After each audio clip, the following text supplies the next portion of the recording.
रूठ गेलै रे। मांगा लेलियै हम ग्रीटिंग तबो रूठ गेलै रे। हाँ रूठ गेलै रे।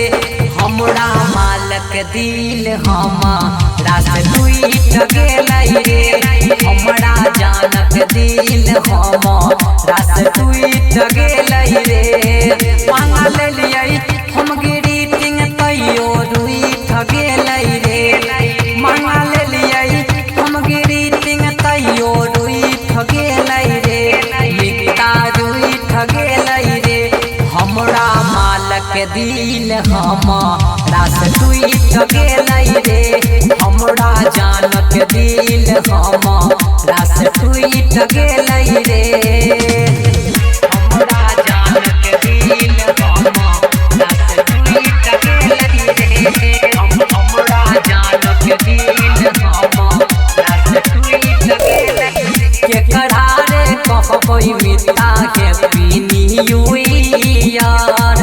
गम मेरे पीबै चले देसी पौआ बियर। देसी पौआ बियर। केकरा रे कहबै मिता हैप्पी न्यू ईयर। गम मेरे पीबै चले गांजा सिगरेट बियर।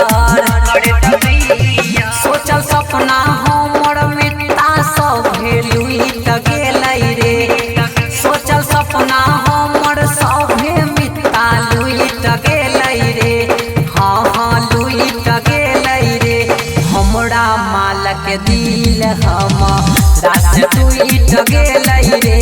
हमरा जानक दिल हमरा से टूट गेलै रे।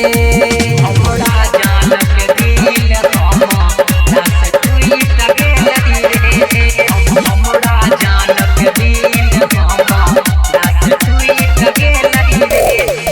गोधना गोधैने रहियै मिता ओकरे नाम के।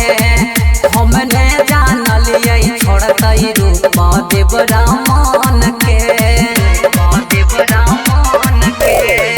गोधना गोधैने रहियै हमे ओकरा नाम के। हम ने जानलियै छोड़तै रूप देवरामन के। केवल सरवन संगे लागै छै मामला जुइट गेलै रे। लकी सुनंद संगे लागै छै मामला जुइट गेलै रे। हाँ जुइट गेलै रे। हमरा मालक दिल हमरा से टूट गेलै रे। हमरा जानक दिल हमरा से टूट गेलै रे। रिकॉर्डिंग स्टूडियो संत कबीर चौक 70।